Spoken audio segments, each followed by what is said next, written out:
नमस्कार दोस्तों, मैं प्रिंस सैनी आपका स्वागत करता हूं हमारे चैनल लर्न एंड ग्रो में। आज हम बात करेंगे इंट्राडे ट्रेडिंग के बारे में। ये क्या होती है, इसके बारे में जानेंगे। तो इंट्राडे ट्रेडिंग को हम डे ट्रेडिंग कह सकते हैं। ये क्या होती है? डे ट्रेडिंग यानी कि जब भी ट्रेडिंग टाइम स्टार्ट होगा सुबह से लेकर और जो उसका खत्म होने का समय है, तब तक ही हमें यानी कि एक ही दिन के अंदर हमें उसको सेल करना है। जो भी ट्रेडिंग टाइम है उसका हमें ध्यान रखना है और उसी दिन के अंदर हमें सिक्योरिटीज को बाय भी करना है और सेल भी करना है। अब हमें पता है जो मार्केट है वो अप और डाउन चलती रहती है, तो हमें ऐसा मौका यहाँ पर ढूंढना है कि जहां पर हम जो सिक्योरिटीज हैं उनको लो प्राइस पे बाय कर सकें और हाई प्राइस पे उसको सेल कर सकें, या जो भी हमारा टारगेट है उस पे हम उसको सेल कर सकें। तो ये जो है डे ट्रेडिंग के अंदर आता है। लॉन्ग टर्म इन्वेस्टिंग इसके अंदर नहीं आती, जहां पर आप होल्ड करते हैं एसेट को और उसको जो है 1 साल के लिए 2 साल के लिए या लंबे समय तक यानी कि होल्ड करते हैं। इंट्राडे ट्रेडर्स का जो एम होता है वो प्रॉफिट बनाना होता है शॉर्ट टर्म के अंदर, यानी कि यहाँ पर क्या फोकस है? बिल्कुल शॉर्ट टर्म फोकस है। तो ट्रेडर क्या चाहता है कि बिल्कुल कम समय में अपने टारगेट को अचीव कर लिया जाए। तो वो सिंगल ट्रेडिंग डे को ही लेता है और उसी के अंदर वो प्राइस मूवमेंट को देखता है और अपना डिसीजन लेता है और उससे ही जो है अपने टारगेट को वो अचीव करता है। अब यहाँ पर जो ट्रेडर्स हैं वो मार्जिन का भी यूज करते हैं अपने अकाउंट के अंदर, ताकि अपनी बाइंग पावर को वो बढ़ा सकें। अब इसको मार्जिन फैसिलिटी बोला जाता है, यानी कि ये क्या करता है, मान लीजिए आपके पास कम पैसे हैं, इसको हम लीवरेज बोल देते हैं। मान लीजिए आपके पास कम पैसे हैं लेकिन आपको जो है ज्यादा लगाने हैं, तो कैसे लगाएंगे? तो आप मार्जिन यूज कर लेते हैं।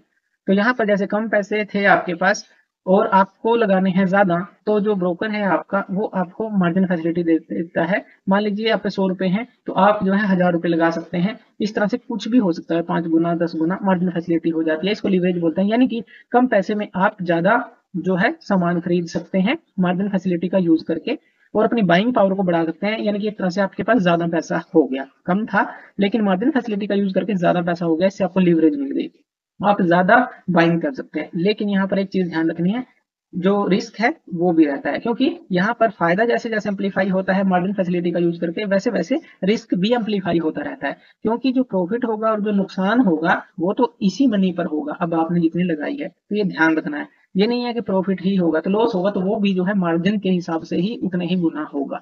तो यहाँ पर जो कुछ ट्रेडर्स हैं एल्गोरिथम्स का यूज करते हैं, कुछ एल्गोरिथम्स वो अपनाते हैं, यानी कि ट्रेडिंग के अंदर कुछ टेक्निक्स अपनाते हैं ताकि वो अपने ट्रेड को फास्ट स्पीड पर, लाइटनिंग फास्ट स्पीड कह लें, उसके ऊपर वो एग्जीक्यूट कर सकें।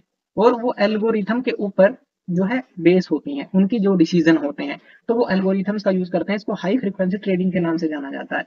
तो एडवांस टेक्नोलॉजी का इसमें यूज किया जाता है ताकि हम ट्रेड्स को एग्जीक्यूट कर सकें बहुत ही फास्ट स्पीड पर। बहुत सारे हमारे पास इंडिकेटर होते हैं, बहुत सारे एल्गोरिथम्स जो हैं, ट्रेडर्स अलग अलग तरह के ये एल्गोरिथम अपनाते हैं। लेकिन यहाँ पर हमें एक चीज का ध्यान रखना है कि यहाँ पर रिस्क भी होता है, यानी कि जो रिस्क मैनेजमेंट है वो भी हमें सीखनी होगी। अब यहाँ पर शॉर्ट टर्म नेचर है, हमने देख लिया कि मार्केट जो अप डाउन जा रही है, एक ही दिन के अंदर हमें प्रॉफिट भी बुक करना है या नुकसान भी हो सकता है, तो रिस्क मैनेजमेंट बहुत जरूरी है।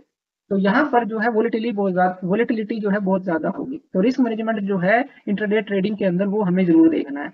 इसके अंदर क्या क्या रिस्क हो सकते हैं? जैसे हाई वोलेटिलिटी है, ऊपर जा रही है मार्केट एकदम से नीचे भी आ सकती है। ट्रांजैक्शन कॉस्ट हमें लगती है, जितने भी आप ऑर्डर देंगे तो उसके ऊपर जो है कॉस्ट भी ब्रोकर जो है आपके ऊपर लगाएगा।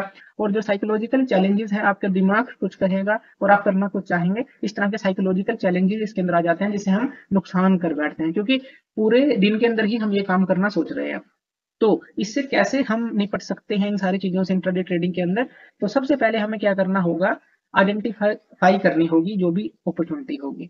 अब वो जो है मार्केट हमें देखनी होगी, तो इसके हिसाब से जो है हमें उसको आइडेंटिफाई करना होता है, जो भी अपॉर्चुनिटी हमें उस दिन के अंदर मिलेगी। कई बार ऐसा होता है कि हमें मिलेगी ना, तो ये जो है लर्निंग के ऊपर बेस है कि आप किस तरह से उसको आइडेंटिफाई करेंगे। तो जब भी आप आइडेंटिफाई कर लेते हैं तो आप एग्जीक्यूट करेंगे ट्रेड और अपनी पोजीशन को क्लोज कर देंगे कि आपने जितना प्रॉफिट बुक करना था वो कर चुके हैं, उसके बाद आप ट्रेड नहीं लेंगे। तो एग्जीक्यूशन आप करेंगे कहां पर? जहां पर अपॉर्चुनिटी आपको लगेगी, और पोजीशन को क्लोज कर देंगे जहां पर आपको लगेगा कि यहाँ पर क्लोज कर देना चाहिए। इसी तरह से अगर आप आगे जाते हैं तो कुछ स्टॉप लॉस भी आपको रखना होता है कि इससे ज्यादा मुझे नुकसान ना हो। तो ये सारी चीजें जो है आपको इसके अंदर देखनी पड़ेंगी। अब इसके अंदर कुछ टिप्स हम ले लेते हैं। इसके अंदर हमें एक ट्रेडिंग प्लान बनाना होगा। सबसे पहले तो आपके पास एक ट्रेडिंग प्लान होना चाहिए, यानी कि आपकी स्ट्रेटेजी क्या है, आपका रिस्क टॉलरेंस क्या है और एग्जिट क्राइटेरिया क्या है, कितना टारगेट है, तो या लॉस कितना आप सहन कर सकते हैं। ये सारी चीजें आपको पहले बनानी होंगी, एक प्लान अपने दिमाग में सोचना होगा और उसी प्लान पे स्टिक रहना होगा। कई बार क्या होता है कि हमें लगता है कि ऐसा होगा वैसा होगा, लेकिन आपके प्लान के हिसाब से आप सही होते हैं, लेकिन आप अपने प्लान पे स्टिक नहीं रह पाते। तो इसीलिए आपको एक ट्रेडिंग प्लान बनाना होता है और अपने प्लान पे स्टिक रहना होता है। लेकिन उसमें हमने बात की कि स्टॉप लॉस भी हमारे पास होना चाहिए कि उससे ज्यादा नुकसान ना हो अगर प्लान आपका एग्जीक्यूट अच्छी तरह से नहीं होता।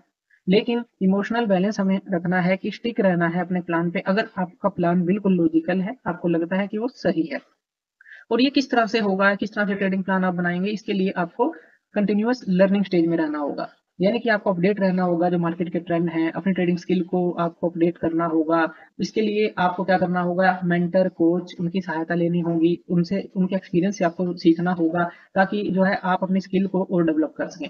आप हमेशा लर्निंग में रहेंगे, इसके अंदर डेली आपको कुछ ना कुछ सीखने को मिलेगा और आपके जो मेंटर हैं और आपके जो कोच हैं वो आपको नई नई चीजें बताएंगे। और इसके अंदर आपको रिस्क मैनेजमेंट बहुत जरूरी है सीखनी, क्योंकि जो हमने बात की स्टॉप लॉस जो है ऑर्डर को, यानी कि अगर लॉस हो रहा है तो एक लिमिट में लॉस हो। तो ऐसा नहीं है कि हमेशा आपको प्रॉफिट ही होगा। जब प्रॉफिट आपको होता है तो ठीक है, लेकिन एक लॉस भी आपका लिमिट में होना चाहिए कि इससे ज्यादा मैं लॉस सहन नहीं कर सकता। तो वहां से स्टॉप लॉस आपको लगाना जरूरी है कि वहां से आपको एग्जिट करना ही होगा। आप दूसरी ट्रेड ले सकते हैं, नेक्स्ट डे जो है ट्रेड ले सकते हैं, या अपनी गलती से सीख सकते हैं। जैसे हमने कहा कि कंटिन्यूस लर्निंग इसके अंदर चलती रहती है। लेकिन जो इंट्राडे ट्रेडिंग है अगर हम देखें इसके अंदर बहुत सारे जो चैलेंजेस हैं, क्योंकि पूरे दिन के अंदर ही हमें इसको एग्जीक्यूट करना है, तो कई बार काफी ज्यादा लॉस भी इसके अंदर हो जाता है।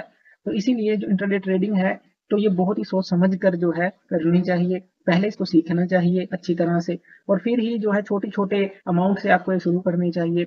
और इसके अंदर आपको लॉस भी देखने को मिलेंगे, तो उनसे भी आपको सीखना पड़ेगा। ऐसा नहीं है कि हर एक ट्रेड में ही आप प्रॉफिट बुक करेंगे। तो इन चीजों का आपको ध्यान रखना होगा।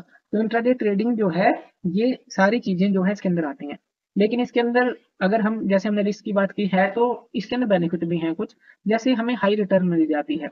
अब देखिए, अगर करेक्ट आप जो है इसको एग्जीक्यूट कर लेते हैं अपनी ट्रेड को, तो आप जो है काफी प्रॉफिट कमा सकते हैं एक ही दिन में। लिक्विडिटी जो होती है इसके अंदर देखें तो वो हाई होती है जो इंटरडे ट्रेडिंग होती है। तो इसको एंटर और एग्जिट पोजीशन जो है आप फटाफट से इसमें कर सकते हैं।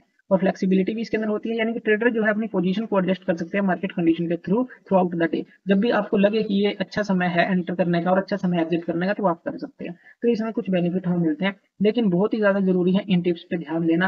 कंटिन्यूस लर्निंग और रिस्क मैनेजमेंट इसके अंदर जरूर आएगी, और ये आपको सीखना होगा और अपने रिस्क को भी मैनेज करना होगा। तभी आप जो है इसके अंदर आ सकते हैं। नहीं तो जो आपकी साइकोलॉजिकल चैलेंजेस हैं वो आपको परेशान कर सकते हैं और स्ट्रेस में भी आप जा सकते हैं अगर ज्यादा लॉस होता है।